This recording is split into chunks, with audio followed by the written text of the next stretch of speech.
The protagonist of this story had only one desire in life: to reach the very peak of martial arts. But as time went on, he realized that even if he spent his entire life training, it would never be enough to achieve his dream. He simply wasn't destined to reach the summit of martial mastery. Still, because of his deep desperation, he refused to give up. He decided to chase an ancient legend, a tale from long ago about a divine dragon that guarded a golden fruit said to grant immortality to whoever consumed it. After a fierce and deadly battle against the divine dragon guardian, he finally reached the sacred place where the legendary fruit was said to grow. He could hardly believe it. The golden fruit of legend was real. Its radiant golden light illuminated the surroundings, exuding a mysterious divine aura. Exhausted from the long fight, he sat atop the corpse of the slain divine dragon, his eyes fixed on the glowing fruit. After catching his breath, he slowly stood and approached the tree. Confidence filled his chest. With this fruit, he believed, he could finally reach the peak of martial arts that he had dreamed of all his life. Without hesitation, he plucked the golden fruit and began to eat it. The moment he swallowed, a strange and powerful energy surged through his body. His veins throbbed, his blood boiled, and his entire being trembled as if being reforged by divine power. It was then revealed that this man's name was Gilfus L. Dragon, the one hailed as the strongest human in the entire world. But decades later, Gilfus L. Dragon had grown old. Now lying weakly on his bed, he was surrounded by his children and grandchildren. They whispered that his time was near and that they must accept that he would soon pass away. His eldest son, Gilliam, held his father's hand tightly. Gilfus, the current head of the L. Dragon family, told his son that he didn't want to see sadness on their faces, that his time had simply come. Gilliam forced a smile, his voice trembling as he said that the manor had already grown gloomy when their mother passed away, and it would be even lonelier once their father was gone. But Gilfus gently reminded him not to let weakness consume him, not to be swallowed by grief. Then, as silence filled the room, Gilfus thought back to the golden fruit. He admitted to himself that in the end, perhaps no one could truly believe in the myths of the ancient world. Yet he still felt fortunate, for he had lived long enough to have a family of his own. He told his loved ones that he had lived a long and fulfilling life, and that he had no regrets, but deep inside he knew it was a lie. Even now, he still couldn't let go of his dream. If only he had more time, he would continue to pursue the peak of martial arts, the dream that had eluded him all his life. And so, in his final moments, he held onto that desire until his last breath. However, in a completely unexpected twist, Gilfus opened his eyes once again. Confused, he wondered if he had merely fallen asleep. Everything felt strange. His room was different. His body felt light, and his surroundings unfamiliar. When he finally looked at his hands, his eyes widened in disbelief. "These aren't my hands. Am I a baby?" He quickly realized he was in a bizarre situation. But as a 10-star level martial artist, he questioned how anyone could have done this to him without him noticing. Then, a thought struck him. The divine dragon and the golden fruit. He finally understood. The fruit's effect wasn't immortality, but reincarnation. Though unexpected, the realization filled him with joy. He had been granted another chance, a second life, to reach the peak he failed to attain before. Soon he noticed he wasn't alone in the room. When he looked around, he realized he was inside the annex of the L. Dragon Manor. Somehow, he had been reborn into the same family. He then noticed that the room was filled with other infants. Just as he was wondering why there were so many babies here, a group of maids entered, carrying baby bottles. But strangely, instead of milk, they carried a red liquid. Gilfus watched as the maids poured the crimson substance into the bottles. He thought they were about to feed the infants, but suddenly, one of the maids carried out a goblin. They forced the bottle into the goblin's mouth. Moments later, the goblin began to tremble violently. A red light burst from its body, and then it exploded into a shower of blood, splattering across the room. Gilfus froze in shock. Fear and confusion filled his mind. What in the world is happening here? One of the maids calmly said that the mixture would be safe if they adjusted the right amount of water.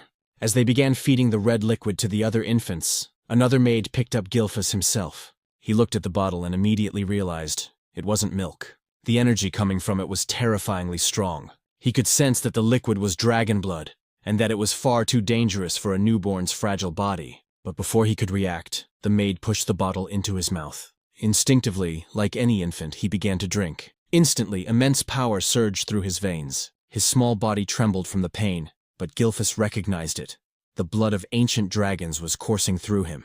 He thought, "This is dangerous, but maybe this is also an opportunity." At first, he considered stopping, but then he realized, if he could absorb this power, He might surpass even his former self. He might finally reach the true summit of martial arts. With fierce determination, he continued drinking the dragon's blood. His veins bulged, his body convulsed in agony, but his will remained unbroken.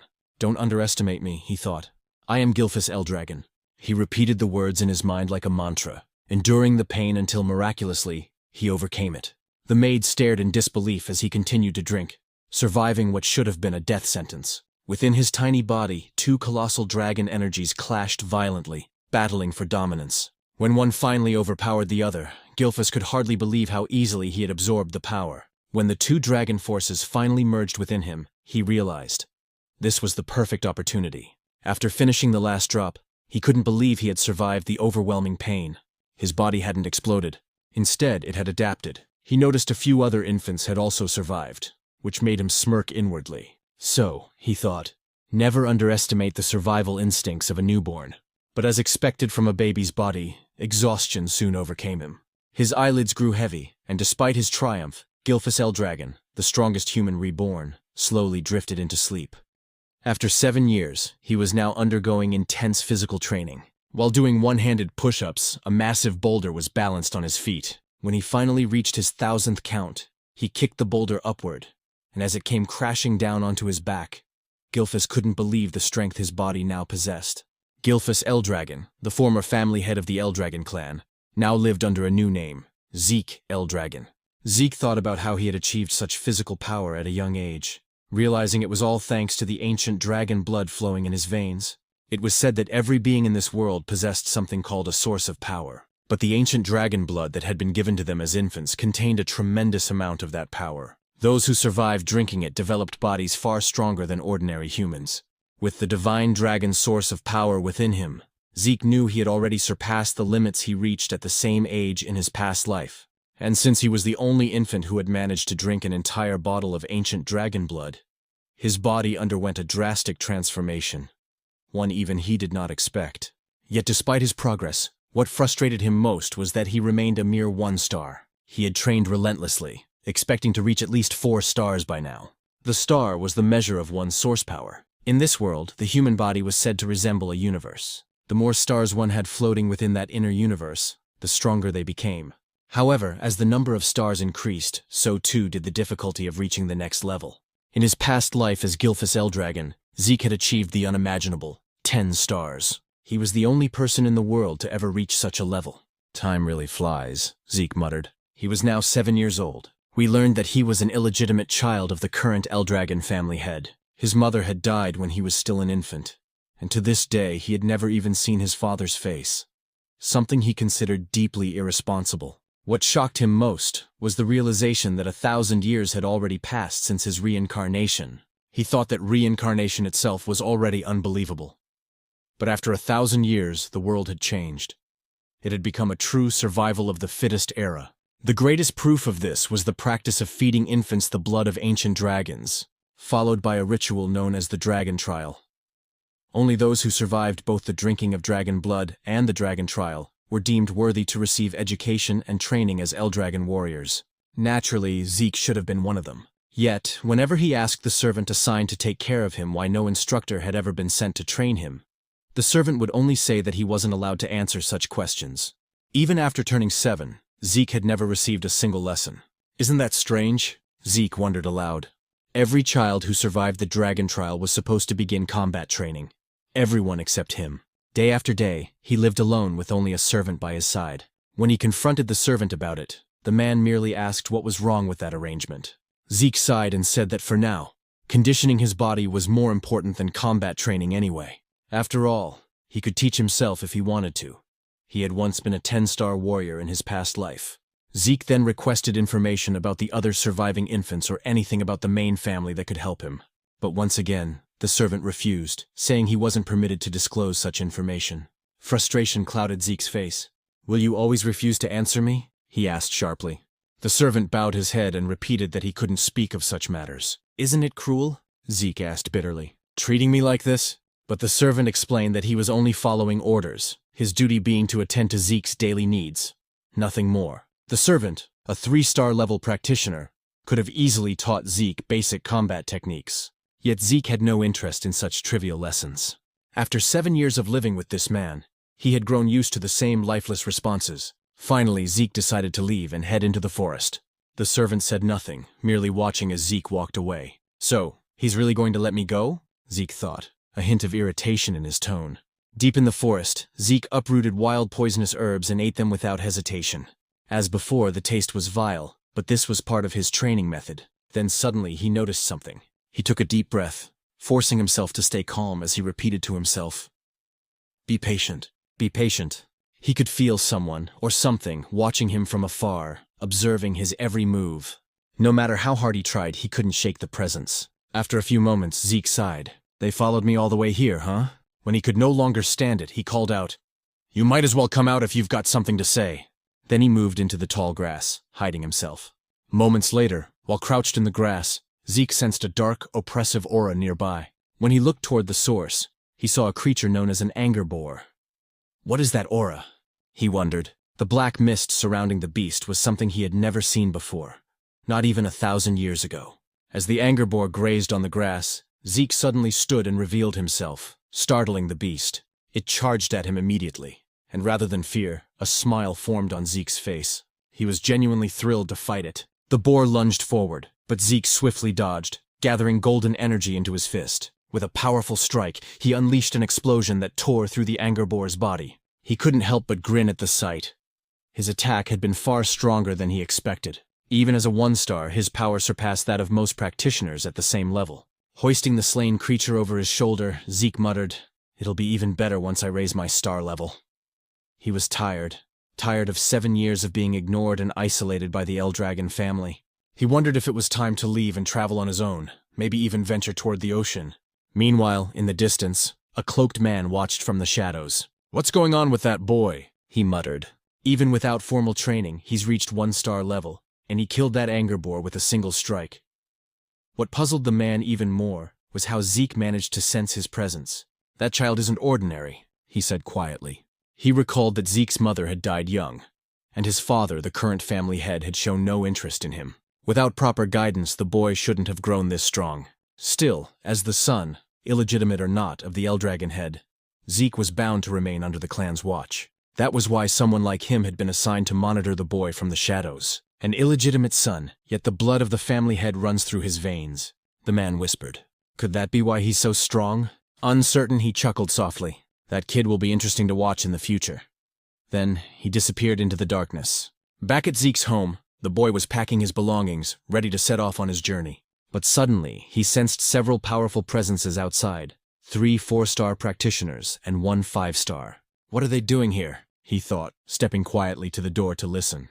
From their conversation, he heard them talking about how fresh and clean the air was in such a remote place, and how peaceful it was since there were no nearby rifts.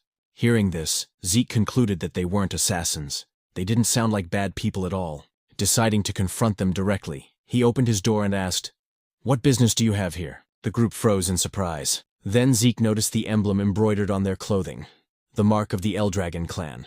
"Eldragon?" he muttered under his breath, wondering what they wanted from him. The men quickly bowed. "It's an honor to finally meet you, young Master Zeke," their leader said. "We've been sent to escort you to the site of your examination." Examination? Zeke frowned in confusion.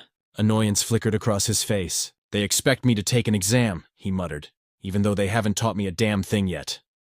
And after a few days, Zeke could hardly believe that he had returned once again to the main estate of the Eldragon family. He told us that he wasn't brought here to live again within the main estate, but rather for another purpose. Before he could enter, they instructed him to change out of his dirty clothes first. Zeke then began to explain about something known as the Dragon's Nest. After 1,000 years, the Eldragon family had established a school that served all branches of their bloodline. Everyone born with any relation or connection to the Eldragon family dreamed of entering this so-called Dragon's Nest to receive proper education once they turned 7 years old. And today marked the day of the entrance ceremony for that academy. Zeke was here to take part in the entrance exam. Even though he hadn't learned anything about the modern generation of his family, taking the exam was mandatory. Zeke immediately felt disheartened when he realized that this was the true reason they had brought him here. Why now, he thought, when he had already decided to leave and travel the world? While sitting by the school gate, a boy from Ortiscale village approached him. It was Rangus, who asked if he was all right and what seemed to be bothering him. When Zeke asked who he was, The boy formally introduced himself as Rangus, and said he had approached because Zeke looked troubled. "Is that so?" Zeke replied casually. After observing the flow of energy in Rangus's body, Zeke quietly thought to himself that the boy seemed shy, but had an unusually strong sense of perception. Zeke then apologized for his situation, introducing himself in return, and admitting that his mind was in turmoil because he had no idea what they would be required to do in the exam. "Is that all?" said Rangus, feeling slightly nervous at the mention of the test. Still, he explained that the annual entrance exam for the Dragon's Nest didn't really change much. But when Zeke admitted he knew nothing about the exam, Rangus was shocked. Taking the test without any knowledge at all. Wasn't that far too reckless and dangerous? Just as Rangus was about to explain the details of the exam, a loud and arrogant voice suddenly interrupted them. A boastful boy shouted and called Rangus a weakling. Rangus turned around in shock and immediately recognized who it was. It was Retin, also from Ortiscale Village. Mocking him, Retin asked why he was here, suggesting that he must have gotten lost to end up at the Dragon's Nest. He even told him it would be better to go home before he got hurt.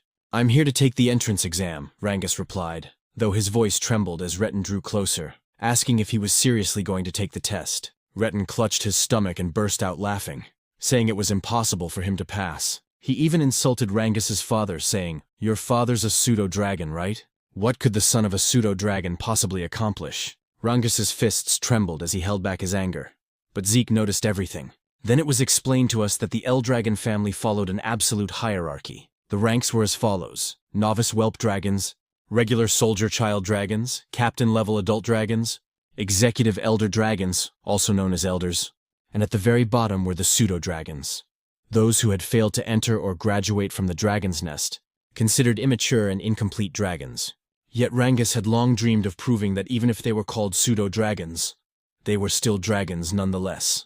Zeke was surprised and asked why Retin was so sure Rangus would fail the exam even before it started. "Who the hell do you think you are?" Retin snapped, asking if Zeke had a problem with him. Zeke calmly said he was merely curious why Retin was so confident Rangus couldn't pass. Retin pointed at Rangus and shouted that the reason was obvious. He was just a weakling. Zeke tilted his head and asked if he really said Rangus was weak, because from what he could sense, Rangus seemed even stronger than them. Hearing that, Rangus's eyes widened in disbelief. It was the first time someone had stood up for him. The arrogant boys grew angry and asked if Zeke was seriously claiming they were weaker than a pseudo-dragon, a being they saw as inferior. But before things could escalate, a man arrived and drew everyone's attention. He was the adult dragon examiner, announcing that the Dragon's Nest entrance exam was about to begin, and that all participants should register to receive their numbers. As Retin left, he glared at Zeke and warned that he wouldn't forget his face. Zeke sighed and said there was no need for anger, remarking that the children of this generation seemed to have such short tempers. Rangus quickly replied that wasn't that strange, since they were about the same age. Rangus added that anyone would be angry if told they were weaker than him. "Is that so?" Zeke muttered lightly. Since the entrance exam was mandatory, they had no choice but to take it. Though Zeke was surprised when Rangus said it was actually possible to skip the test. Zeke's eyes widened, and Rangus realized Zeke truly didn't know anything about it. Rangus advised him that it might be better to withdraw now before he got hurt. But Zeke replied confidently that a genius like him would never withdraw from a challenge. Rangus could only shake his head and say that Zeke was overly confident despite knowing nothing about the exam. Zeke simply laughed and said that whatever the test may be, they should hurry since it was about to start. Rangus had no choice but to agree. When they arrived at the testing grounds, the examiner announced that the exam was simple. To pass, they only needed to scratch the stones placed behind him. However, no other weapons were allowed except those provided by the academy. Still, they were free to use their bare hands if they wished, but each participant only had 3 attempts. "That's it?" Zeke said, sounding unimpressed. After surviving the dragon trial when they were still infants, he expected something far more terrifying and intense. But this seemed disappointingly simple. The examiner then called the first participant and instructed him to begin. The boy, nervous but determined, struck the massive stone with all his strength. The sound of metal clashing against rock echoed loudly, ringing in their ears. But to everyone's shock, the boy's sword snapped in half, and the recoil shattered his arm. Zeke was stunned at what he saw. As the boy writhed in pain, the examiner calmly said that he still had 2 remaining attempts, and asked if he wished to continue. But since the boy could no longer stand, the examiner declared him failed and ordered the others to clean up the area. As the injured participant was dragged away, the next number was called. Rangus trembled in fear at what he witnessed, while Zeke grew annoyed. "So this is what they call an exam?" he muttered. He then asked what kind of stones they were using. It was explained that the stones possessed regenerative properties. Any scratches would vanish in an instant. Moreover, they could reflect physical force 100-fold when struck with power. Zeke immediately said that such materials were far too excessive for an entrance exam. But Rangus explained that it was still possible to scratch them if one could properly circulate their source power throughout their entire body before attacking. "I see," Zeke said. He realized that the circulation of source power was far more important than martial arts skills in this exam. After glancing at the other participants, he thought that only a few would be able to pass, including those arrogant boys. As the exam continued, more and more failed than passed. Many were injured badly due to the stone's ability to reflect ordinary physical attacks. Then, after a few moments, the examiner called out Zeke's number. "It's my turn," Zeke said with a calm smile. Rangus, still nervous, asked if he really had no intention of withdrawing. But Zeke simply walked forward, telling him not to worry. As he approached the examiner, the man's eyes widened in shock. Zeke's aura began to flare up, faintly revealing the might from his previous life as Gilphus. The examiner told him to step forward and choose a weapon, but Zeke said it wasn't necessary. His fists alone would be enough. The crowd murmured in disbelief. No matter how skilled he might be in circulating source power, they thought, there was no way he could scratch the stone with his bare hands. His fists would surely shatter instead. Some of them said that not only Zeke's fists, but also his arms would be destroyed, which made Rangus extremely nervous for him. Along with his fear came anger toward himself, thinking he should have forcibly stopped Zeke to prevent him from getting hurt. The examiner then gave the signal to begin. As Zeke approached the massive stone, he placed his hand on it, noting that this was the first time he had ever seen such a material. He thought to himself that it must have been formed over 1,000 years ago. And even now, there were still many things about the current generation that he didn't fully understand. But that didn't matter anymore. He immediately gathered his source power into his fist. While Rangus trembled with anxiety about what might happen to Zeke, our protagonist was actually filled with excitement, because for the first time, he could use his full strength. He decided to use the mysterious stone to measure his current power. Rangus's eyes widened once more as Zeke unleashed the first form of the Dragon Destruction combat technique, Burst Strike, against the stone. A tremendous surge of energy erupted from the impact. Fragments of the shattered rock flew everywhere, and the violent wind from the blast sent dust and debris swirling through the air. In awe yet on guard, Rangus quickly shielded himself from the aftermath, while the examiner's eyes widened in disbelief at what he had just witnessed. As the dust began to settle, Zeke stood there with a smile on his face, remarking that the technique he used still seemed too much for his current strength. Despite the severe injuries to his hand, he laughed at himself, realizing he still needed much more intense training. The other participants were speechless at what they had seen. Retin looked both shocked and annoyed that Zeke had destroyed the enchanted stone. A woman watching commented that Zeke was truly interesting. While the others still couldn't get over what had happened, Zeke waited happily for the examiner to announce the results. But the examiner was still in shock. The stone Zeke had destroyed was known to regenerate itself, and the only ones capable of breaking it were supposed to be those who had already reached the 4-star level or higher. Yet now, a mere child stood before him, having done what seemed impossible. "He's just an illegitimate son," the examiner muttered to himself, then wondered if Zeke's ability came from the blood of the family head that still flowed within him. He also realized that the technique Zeke used seemed strangely familiar. Still dazed, the examiner didn't respond right away, so Zeke called out to him impatiently, asking for the result. Snapping back to his senses, the examiner finally declared that Zeke had passed the test. One of the examiners then handed Zeke a small bottle containing a green liquid. Curious, Zeke asked what it was, but the man only asked if he could leave already since Zeke was blocking the area. Annoyed, Zeke frowned and muttered if everyone in this generation was this rude. Before he could complain further, Rangus ran up to him with excitement, praising Zeke's performance. Zeke proudly grinned and said it was nothing but peanuts. Zeke then asked what the liquid was, and Rangus explained that it was a healing potion, the standard potion of the Eldragon family. "Healing potion?" Zeke repeated. Rangus confirmed it, but since Zeke was an illegitimate son of the family, he suspected it might be poison. However, since Rangus had vouched for it, he wondered if it might actually be a spiritual medicine. The elixir, known as Cloud-Piercing Clarity Wood, was made from extremely rare materials, herbs found only in secret realms, along with the pure source power of divine beasts and the essence of elusive phantom beasts. When used, it could heal not only fresh wounds but also old scars and injuries. On top of that, it could enhance one's source power. Because the ingredients were so rare and the process so complex, Such elixirs were rarely seen. After drinking it, Zeke was amazed by its immediate effect on his body. "Is this really a spirit medicine?" he asked Rangus. Rangus replied that he didn't know what spirit medicine meant, but he was certain that the Eldragon family's potions were of far higher quality than any commercial ones outside their domain. Rangus then asked if the potion's effect surprised Zeke that much. "Of course," Zeke said, explaining that it healed both his serious injuries and the strain from his training. Still, he noticed that unlike spirit medicine, it didn't seem to boost his source power. Rangus, on the other hand, said he was even more amazed by Zeke himself, to which Zeke chuckled and told him not to joke. Zeke thought to himself that the potion's existence showed how far knowledge had advanced over the last 1,000 years. Rangus praised Zeke's strength again, and Zeke declared that his dream was to become the strongest of all. Soon, the examiner announced that Retin had also passed the test, as well as his companions.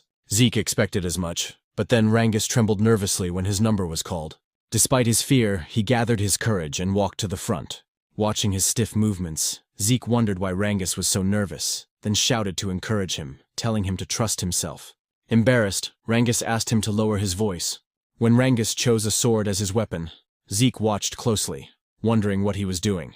Once the examiner gave the signal, Rangus attacked the stone, but as he expected, he failed on his first try. Determined, he stood again for another attempt, but his strike bounced off the stone, causing him to lose his balance and fall. His hands trembled from the stone's reflective ability. Retin and his group burst into laughter, saying it was just as they expected. The son of a pseudo-dragon was nothing more than a pseudo-dragon himself. They mocked him, telling him to give up. Retin even sneered at Zeke, asking if this was the same man he claimed could pass, and if Rangus was truly stronger than them. Zeke stayed silent for a moment, then told them to stop spouting nonsense. The examiner informed Rangus that he only had one attempt left, and asked if he still wanted to continue. Rangus couldn't answer. Overwhelmed by embarrassment and the ridicule of others, he lowered his head. But then Zeke walked up to him and asked what he was doing. He questioned why Rangus was using a sword instead of a spear, why he would choose a weapon that didn't suit him, and why he would take a test without any plan at all. Retin watched mockingly as Zeke told Rangus that in his current condition, he wouldn't even scratch the stone no matter how many times he tried. Retin and his group laughed again, calling Zeke an idiot, reminding him that Rangus knew nothing about using a spear. His weak father only ever taught him swordsmanship, they said, and switching weapons now wouldn't change the outcome. But Zeke ignored their jeers and called out to the examiner, asking if it was against the rules to change weapons. The examiner said it wasn't. "Then Rangus is lucky," Zeke said with a grin. He turned to Rangus and asked if he trusted him. Memories of all the humiliation he and his father had suffered flashed through Rangus's mind. Gritting his teeth, he stood tall and said he would trust Zeke. He would fight with a spear just as Zeke told him to. Rangus told us that his father never managed to enter the dragon's nest. Because of that, people called him a pseudo-dragon and laughed at him. But despite all the humiliation, his father endured everything just to raise Rangus properly. That's why Rangus swore to prove to everyone that he, Rangus, the son raised with care by his father, is also a true dragon. He stood up once more, gripping the spear tightly in his hands, and declared that today, he would prove that neither he nor his father were fake dragons. He also realized that if he tried again with a sword, the result would only be the same as before. So this time he decided to trust Zeke completely. The only problem was that he didn't know how to use a spear. Zeke called out to him, and as he pointed toward the enchanted stone, he told Rangus that there was nothing else he needed to do. Just thrust the spear straight into the stone without thinking about anything else. "Just pierce it straight through," Zeke said firmly. Rangus tightened his grip on the spear. He knew that under normal circumstances, stabbing the stone directly wouldn't cause even the slightest damage, especially since it had a strong regeneration element. But Zeke was the first person to ever stand up for him, even though they had just met that very day. It was something new and unfamiliar to him, but because of that, he chose to place his full trust in Zeke and believe in his own strength this time. He gathered his source power into the spear and immediately noticed something strange. For years, he had wielded a sword, yet he had never managed to wrap it in this much source energy, something he was now effortlessly doing with the spear. With a determined shout, Rangus unleashed his full power and struck the stone with everything he had. Retin nearly died laughing, saying exactly what he had predicted, that changing weapons wouldn't help him pass the test. But Rangus didn't stop.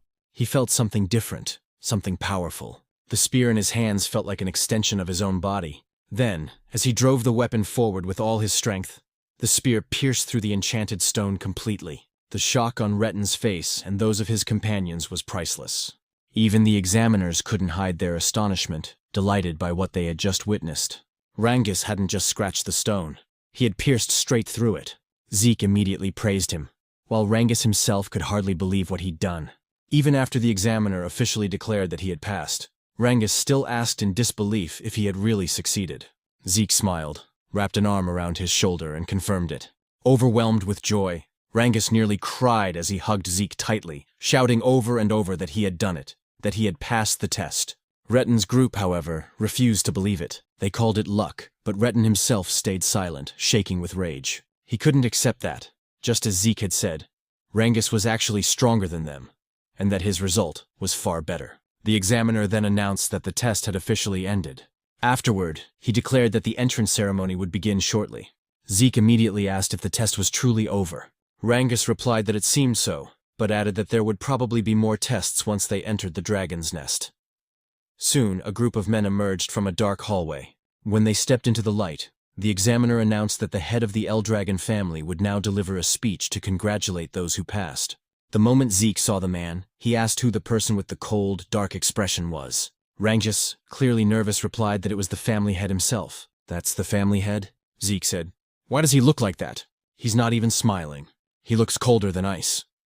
Rangus immediately covered Zeke's mouth, whispering that it would be best if he stayed quiet, repeating his plea for him to stop talking. Zeke nodded. When he looked again at the group, he remarked that these people represented the current power of the Eldragon family. Some of them were at the 7-star level, while others were 6-star. To Zeke, their strength was impressive, especially since the current family head, Balza Eldragon, was an 8-star level powerhouse. 1,000 years ago, only a handful of people had ever reached that level. Still, Zeke wasn't sure how many existed in this current era. "I don't like this family head," Zeke muttered. But before he could say more, Rangus tried to hush him again. Zeke sighed and thought to himself that he never expected this man to be his father in this lifetime. A dark, fiery aura radiated from Balza's body, making the entire area feel heavy. The examiner quickly ordered everyone to stay silent because Master Balza was about to speak. When Balza stepped forward, he uttered only a few words. They must all strive to become the flesh and blood of the Eldragon family. As he spoke, the terrifying pressure of his aura spread across the hall. Zeke wasn't affected, but many of the examinees trembled in fear, some struggling to breathe as their bodies froze under the immense pressure. Zeke noticed that even Rangus was affected. He couldn't believe how easily everyone around him was overwhelmed by the family head's presence. More than that, Zeke could sense an intense hatred hidden within Balza's aura. He didn't know the reason behind it, but even so, he couldn't bring himself to like the man who was supposedly his father. When Balza turned away, another man stepped forward and drew everyone's attention. He had blonde hair and cheerfully thanked Balza for his words. He then said that Master Balza had high expectations for them all, and that just like his master, he would also keep his own speech short. As Zeke wondered who this man was, the speaker simply told everyone to train hard and grow stronger. "That's it?" one of the examiners muttered. The man smiled and said that people who worry too much about small things go bald early, so he wouldn't bother with long speeches. Zeke couldn't understand what was wrong with them, but at least the atmosphere in the hall had lightened up. The examiner then announced that the new students would now be assigned to their dormitories. Everyone whose number was called had to head there immediately. Zeke asked if they wouldn't all be staying in the same dormitory, and Rangus explained that there were 4 East, West, South, and North dorms. Every student accepted into the academy was allowed to live in one of those 4 halls. When Zeke's number was called, he stood up and waved goodbye to Rangus. He was assigned to the East Hall. As he walked through the corridor, he commented that a lot had changed in this place over the past 1,000 years.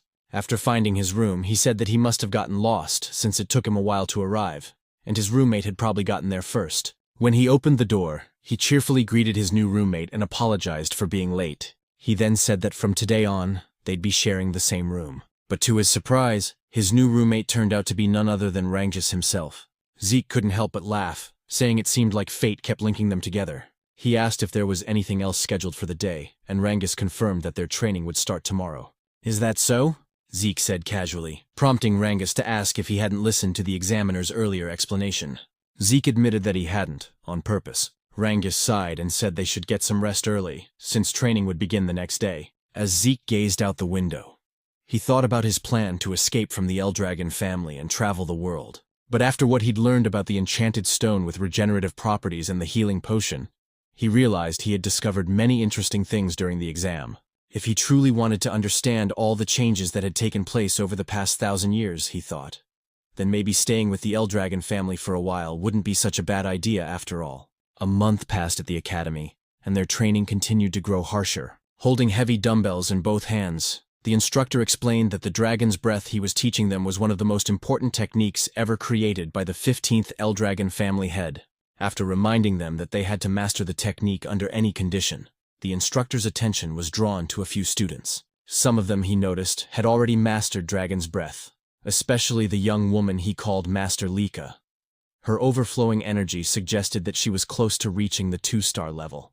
But aside from her, one other student caught his eye, and he could hardly believe what he was seeing.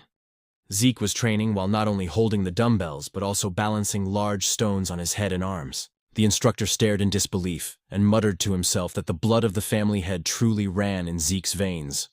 However, it was said that no one had ever taught Zeke anything since he was a child, which is why everything he was witnessing now felt unfamiliar to him. Zeke, on the other hand, couldn't believe that the technique he once called the Dragon King's breathing technique had been further developed by the succeeding family heads, and that it was now being taught to other branches of the family as well. According to Zeke, breathing techniques were methods that gathered the source power from the surroundings into the body. Once circulated, this source power would strengthen a person's own inner energy. The effectiveness of such techniques depended on an individual's ability and intellect. That was why the great families of this world kept their techniques secret, never allowing them to be learned by outsiders or those not belonging to their bloodline. Zeke also realized that the dragon's breath was a safe and simple technique, easy enough to master, but it was useless to him if it could only be used while resting. His own version of the breathing technique allowed him to manipulate the surrounding source power even while moving. Because of that, it was far more complex and powerful in actual combat, but also much harder to learn. Only a few had ever mastered it. He thought the current generation must have simplified his original version, so that even the family's branch members could learn it, and that decision had clearly helped strengthen the Eldragon family. Zeke couldn't help but feel a strange satisfaction. He never imagined that the techniques he had discovered long ago would still have an impact after 1,000 years. It made him wonder if the other martial arts techniques he created had also evolved over time. Interesting, he muttered to himself, amused by the thought. Lika, meanwhile, quietly observed Zeke from a distance. Later, in the cafeteria, the other students were astonished by how much food Zeke was eating. As he continued devouring his meal, he noticed Rangus sitting silently across from him. "What's wrong?" Zeke asked. "You won't get strong if you don't eat." Rangus simply asked if Zeke didn't find his stamina strange. "That's it?" Zeke replied. "You just need to eat more if you want to get stronger. Train harder. Push yourself." He even offered some of his food to Rangus, but the latter politely declined, saying he'd had enough. As Zeke thought about how some of the students were already well trained even before entering the academy, a girl suddenly approached them. "You're quite impressive," Lika said, her tone calm yet confident. Zeke blinked. "And who are you supposed to be?" he asked casually. Rangus immediately choked on his food, whispering nervously, "You don't know who she is? That's Master Lika, the daughter of the family head, Lord Balza." "Oh," Zeke said indifferently. "What do you want me to do about that?" "I don't know her." Rangus began sweating profusely. "You can't talk like that. Master Lika is one of the candidates to become the next family head. She's not someone you can just speak to casually." "Is that so?" Zeke replied. "Well, I'm a family head's child too." "An illegitimate one, though?" Rangus froze in shock while Lika looked at him curiously. "Is that true?" she asked. "You're really the family head's illegitimate son?" The narrator's voice continued. Lika Typhona Eldragon, one of the candidates to inherit the Eldragon family, was now standing before Zeke herself. "Why would I lie about that?" Zeke said, shrugging. Lika frowned slightly. "Then tell me, how could an illegitimate child like you destroy the magic stone with your bare hands? How could someone not from a renowned family possess such strength?" "Because I'm Zeke," he replied confidently, turning back to Rangus. "Stop staring and finish your food."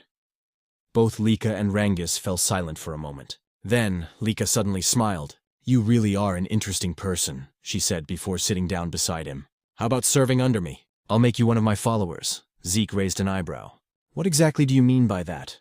"I want you to join me," she said. "Be my ally and I'll be your backer. Every illegitimate child needs allies and influence, don't they? Use your strength to help me become the next family head, and once I do, I'll help you achieve your own dreams." Zeke didn't even hesitate. "No," he said flatly. Lika frowned again. "Why not?" Don't tell me you want to become the family head yourself? As her aura flared with a faint, crackling energy, Zeke could tell that she was close to reaching 2-star level. For someone her age to release an aura like that, she was indeed impressive. Still, Zeke remained calm. You can think and do whatever you want, he said. But I have no interest in being family head or any kind of title. Why? Lika asked coldly. Zeke stabbed his knife into the table. Because I don't need to serve anyone, he said, his voice steady but sharp. I'm the strongest person there is. The cafeteria went silent. Even Lika couldn't believe what she was feeling. Zeke's presence had completely overwhelmed her for a moment. Rangus immediately stepped in to diffuse the tension, urging both of them to calm down. But Lika wasn't the type to back off. Embarrassed and angered by what just happened, she decided to challenge Zeke to a duel. Zeke, however, didn't seem to care and simply continued eating. Moments later, a commotion spread across the campus. Where are they going?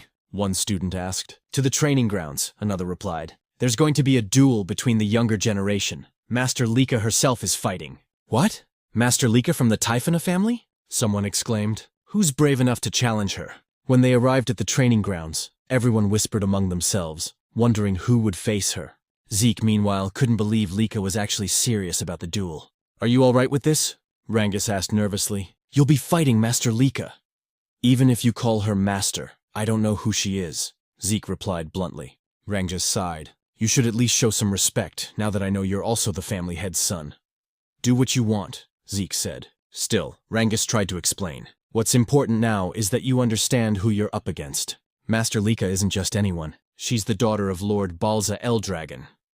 And she also carries the blood of the Typhona family, one of the 4 great families supporting the Eldragons. She's a prodigy who mastered all forms of the Typhona family's hereditary lightning great sword technique at a young age. Like her father's other children, she has terrifying talent.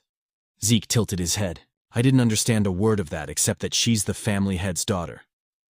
Rangus stared at him. How do you not know any of this? Because I don't, Zeke said plainly. So don't ask me. Rangus blinked as Zeke suddenly laughed. But since I don't know anything about her, he said with a grin, that'll just make the fight more fun. Sounds exciting? Rangus could only sigh in worry. No matter how strong Zeke was, Master Lika was on another level entirely. Why did you even accept her challenge? He asked. I never run from a fight, Zeke answered, and it looks like my challenger's ready anyway. At that moment, Lika stood with her sword planted firmly in the ground. Her aura flared, lightning crackling faintly around her. Are you two done talking? She asked coldly. Lika shouted, asking if they were finally done talking, and Zeke replied that he was ready. Rangus, trembling in fear and shock, immediately ran away from them, warning Zeke to be careful in their fight. Zeke then turned to Lika and asked why she was so determined to fight him. Lika explained that she wanted to become the next family head of the Eldragon family, and to achieve that, she needed to defeat Zeke and make him one of her followers. What do you mean by that? Zeke asked, wondering what his connection was to her dream of becoming the family head. Lika questioned him back, asking if he truly had no idea about the current situation of their family, and whether being an illegitimate child was the reason he was so unaware. Zeke simply answered that he didn't, admitting that his knowledge about their family was limited. Because of that, Lika began explaining. She said that including both of them, there were 5 candidates to become the next family head. Except for Zeke, all of her siblings were connected to the 4 major branch families of the Eldragon clan. The position of family head was so important that it became a source of conflict among those branches. For that reason, all of Zeke's siblings had entered the Dragon's Nest to study and represent their respective families. Since the fight for succession had turned into a fierce competition, Lika needed strong allies to stand against her older brothers. Zeke quickly understood that this was a power struggle between the 4 main branches of the Eldragon family. He found it all too complicated, and wasn't even sure if he wanted to understand it. Lika then continued, saying that as one of the candidates for family head, she needed to strengthen not only her knowledge and power, but also her influence by gathering strong followers. Without another word, she charged straight toward Zeke, declaring that she would defeat him right then and there to make him one of her subordinates. But Zeke easily dodged her powerful strike, as well as the flurry of attacks that followed. Still, Lika refused to let him escape. The onlookers couldn't believe what they were seeing. The speed of their movements was incredible. Lika's attacks, despite her heavy greatsword, flowed so smoothly and rapidly that it seemed almost effortless. As they watched the battle between the siblings, the crowd began to murmur about Lika's precise control over her source power, noting how her strikes were becoming faster and stronger over time. They could only marvel at the power of a true daughter of the family head from one of the main branches. Some even said the fight's result was already obvious. What they didn't know, however, was that Lika herself was growing increasingly frustrated. She couldn't understand how Zeke kept dodging every single one of her attacks, or why it felt like he was simply toying with her. Rangus, who was watching from a distance, couldn't help but be amazed, his earlier worries fading away as he saw Zeke's calm movements. Zeke then remarked that the martial arts Lika was using were unlike anything he had seen before. He admitted that her movements were far faster than those of any ordinary one-star level fighter. But Lika, irritated, shouted for him to stop talking and focus on their fight. Zeke clenched his fist and said he was already focused, and that was exactly why he could unleash such a powerful strike so easily. His punch landed squarely, and Lika immediately gagged from the force. She fell to her knees, gripping her sword and stomach in pain. The spectators gasped and began whispering among themselves, wondering how Zeke managed to avoid all of Lika's attacks and who this mysterious boy truly was. As Lika struggled to stand, she asked why none of her strikes could land. Compared to other one-star fighters, she knew she was much faster. So logically, Zeke shouldn't be able to keep up. Zeke admitted that she was indeed faster than any one-star he had ever seen. But in his eyes, she was still just a one-star. "You're a one-star too," Lika snapped, saying that Zeke shouldn't be able to match her speed and movements. "There's a simple reason for that," Zeke replied. "Your breathing, the movement of your eyes, even the shift of your muscles. I can read them all. By observing these small details, I can predict your next move. It's all based on experience." "Don't make me laugh," Lika shouted, launching another fast strike toward him. But Zeke easily dodged again, saying that just like his words a moment ago, he could see and read her every move. In the next instant, he countered with another powerful attack that sent Lika crashing into the wall with a violent force. The spectators screamed in shock, asking if Lika had really been defeated. "Master Zeke, that was amazing! You beat Master Lika!" Rangus shouted in excitement, but Zeke calmly said that it wasn't over yet. Their fight wasn't finished. As the dust cleared, Lika stood once again, bruised but defiant. Zeke noted that she had focused her source power into her core, allowing her to endure his attack without suffering serious damage. He smiled slightly and admitted that Lika was truly an extraordinary girl. "That's enough, Master Lika," Rangus pleaded. But Zeke told him to move back, warning that he could get caught in their next exchange. Zeke then noticed an intense surge of aura flowing from Lika. He wondered if she had just advanced to the 2-star level. The spectators noticed it too. They couldn't be mistaken. The glowing mark on her body was proof that she had indeed become a 2-star with a white aura. The 2-star level was a stage where one could channel source power into their martial arts, even manifesting it outside their body as aura. Lika thanked Zeke, saying that because of him, she had achieved the 2-star level earlier than expected. "But because of that," she declared, "you no longer have any chance of winning." With her aura blazing, she charged towards Zeke, her great sword surrounded by radiant power. Zeke only laughed. He looked genuinely thrilled. "You've really improved," he said with excitement, dodging another rapid strike. "Your speed is incredible now." But his expression suddenly changed when he felt a sting on his cheek. A shallow cut. "I know I dodged that attack," Zeke thought to himself. Lika smirked and asked if he could finally see the difference in their strength. "This is my true ability," she said proudly. "Now that I've become a full 2-star and gained my aura, I'll show you the real power of the true Thunder Greatsword technique." "Oh, then I get to witness a martial art I've never seen before," Zeke said, smiling in excitement. To him, this was turning out to be the most thrilling and enjoyable moment of their fight. Lika suddenly unleashed the Lightning Greatsword technique. Lightning flash. Her sword crackling with blinding golden energy as she charged forward. Zeke was instantly enveloped in a storm of lightning, forcing him to retreat a step back as he shouted, "Wait a second!"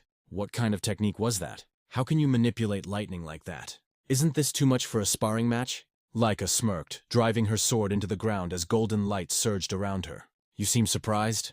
she said calmly. Summoning another move, Lightning Net, sparks erupted from the earth, forming a glowing web of electricity that shot towards Zeke, but he narrowly dodged it. As he landed, he muttered to himself, "Her power has grown tremendously. Her strength now is nothing like before. At this rate, this fight won't be easy." The audience murmured in awe, unable to hide their astonishment. Ever since Lika had advanced to 2-star level, the tide of the battle had completely turned. Rangus, who had been watching anxiously, began to worry. Zeke noticed that Lika's movements were simple, nothing new compared to her 1-star self. But every swing of her blade now carried far greater force. Her lightning greatsword technique was overflowing with power, her aura amplifying each strike. What surprised Zeke even more was the speed. Lika was moving faster than he could have anticipated, and her lightning felt strangely mysterious. Still, he remained confident. Even if she could cloak herself in thunder, he was sure he could counter it. Yet, curiosity filled him. What kind of power was this? What kind of lightning could she command? While evading her continuous assaults, he studied her every move, analyzing her aura and its rhythm. Lika, noticing Zeke's calm smile as he danced away from her attacks, frowned. Still smiling? "You look too relaxed for someone in a duel," she sneered. "Let's see how long that lasts." She dashed forward once more, her sword blazing with light as she used swift thunder, enveloping herself in golden lightning. But again, Zeke evaded at the last moment. She's as fast as lightning itself, he thought, only for Lika to swing her sword mid-charge. The blow struck true this time, sending Zeke flying backward with a powerful shockwave that scattered dust and debris across the field. Rangus gasped and rushed towards Zeke out of sheer panic, but one of the spectators grabbed his arm to stop him. Meanwhile, Zeke stood up, his clothes scorched but his will unshaken. Lika charged again, unleashing another lightning flash, striking him head-on. Yet Zeke still stood tall afterward. How is he still standing? Lika muttered, her brow furrowed in disbelief. Rangus ran toward them, shouting, "Master Lika, stop!" "That's enough. We've already seen your strength." But Lika snapped back coldly. "Do you not understand, Rangus? Stopping mid-battle would be an insult to Zeke." Desperate, Rangus turned to Zeke and begged, "Please, Master Zeke, surrender." "That's enough." Lika chuckled. "He's right. Judging by your condition, surrendering would be wise. If you kneel and pledge loyalty to me, I'll stop." But Zeke only smiled silently. Lika's eyes hardened. "Even as an illegitimate child, you're truly a proud Eldragon," she said with a hint of mockery. She raised her greatsword high, her aura surging. "If that's what you want, then I'll use my full strength to end this." Lightning roared from the heavens as Lika summoned her first secret art, Heaven's Thunder. A colossal surge of golden energy descended, shattering the stones beneath Zeke's feet. Thunderbolts struck his body in a storm of divine fury. Rangus cried out in terror, watching his friend's body engulfed by golden lightning, smoke rising from his charred form. Lika drove her sword into the ground, exhaled deeply, and said softly, "I'm sorry, Zeke, but this is the end." But then, a voice echoed through the crackling air. "Is that so?" In an instant, a brilliant golden lightning aura exploded skyward. Lika's eyes widened in shock as she turned around. "Impossible. How can this be? How do you have a lightning aura?" she stammered. Zeke stood, smiling calmly as golden arcs danced across his skin. "So this is what you call lightning aura," he said casually. "If you're asking how I got it, I honestly don't know." His tone was calm, but his words sent ripples through the crowd. "Impossible," Lika whispered, unable to believe what she was seeing. Zeke smirked. "Truth is, I let you hit me on purpose. I wanted to study your lightning, how it flows, how it behaves. And somehow I learned to use it myself." "That's absurd," Lika snapped. Inwardly, Zeke explained to himself that he had deliberately taken Lika's attacks because her lightning intrigued him. While enduring her strikes, he continuously activated his Dragon King's breath technique. The strange resonance between his breathing and her lightning caused golden energy to gather in his body. Before he knew it, he could manipulate the lightning himself. Maybe Lika has a unique constitution, he thought. And judging from her family's great sword technique, it's likely their whole bloodline shares this lightning affinity. Zeke walked toward her confidently. "I never expected lightning-type source power to be this incredible." This duel turned out to be the perfect training. With a grin, he added, "Thanks to you, Lika. I've reached 2-star level myself." Golden lightning flared around him as he declared, "Our battle isn't over yet." Lika roared and charged again, her greatsword glowing with power, unleashing another blinding attack. But Zeke sidestepped effortlessly and prepared a counterstrike. However, as he moved, he suddenly vanished in a flash and reappeared on the opposite end of the arena. "What just happened?" he muttered. He then realized, when one gains immense source power, it strengthens the body's muscles and nerves. This new lightning aura must have changed my physiology. I can't fully control my speed yet. In the stands, Rangus was speechless. He couldn't follow their movements anymore. Both fighters were blurs of golden light and thunder. Am I just imagining things? Or has Lika not landed a single hit lately? He wondered. Frustrated, Lika shouted, "Are you mocking me, Zeke? Stop toying with me." "I'm not," Zeke replied calmly. "But I will admit, you're a real threat." He then lunged forward, delivering a powerful kick, but Lika blocked it with her sword, the force pushing her backward. Zeke straightened, smirking. "I think it's time to end this." "End this?" Lika repeated, narrowing her eyes. "Yes," Zeke replied. "I've been thinking of creating a new technique for a while now. And this seems like the perfect time. Creating a new technique? She said in disbelief. Zeke nodded. Exactly. He paused for a moment, then murmured, should I call it a first form? Or maybe a special form? Lika blinked, confused. Did he even receive proper combat training? From which family could he have learned that? She wondered, her thoughts spinning. Before she could react, Zeke appeared beside her in a flash, lightning surging in his hand. Dragon Destruction Combat Arts, Special Form, Lightning Peak, he shouted. The attack struck her directly, wrapping her in a fierce storm of golden thunder. Her body trembled violently, her sword slipping from her grasp as she fell to her knees before him, electricity still crackling around her. The arena fell silent. Rangus and the others stared in disbelief. Zeke had won. Lika, lying on the ground, exhaled shakily. After a few moments, she forced herself to sit up, trembling. I can't believe I lost. I was supposed to become the next family head. I can't lose. Not to anyone, she thought bitterly. Zeke approached her, offering his hand. You were amazing, Lika. Truly strong, he said sincerely. It's always exciting to learn something new. This fight was worth it. Smiling warmly, he added, it'd be boring if this was the last time we fought. Let's have another sparring match sometime. Lika froze, her cheeks turning red as she stared at his outstretched hand. Despite her defeat, she had a feint of happiness on her face. Perhaps out of pride, or perhaps for the first time, admiration. Thanks for watching, Legends. Share your thoughts in the comments if you'd like me to continue making this type of video. Don't forget to hit the like button to show your support. Subscribe and turn on the notification bell so you never miss the next upload. Until next time. This is Manhwa Edit 18, signing off.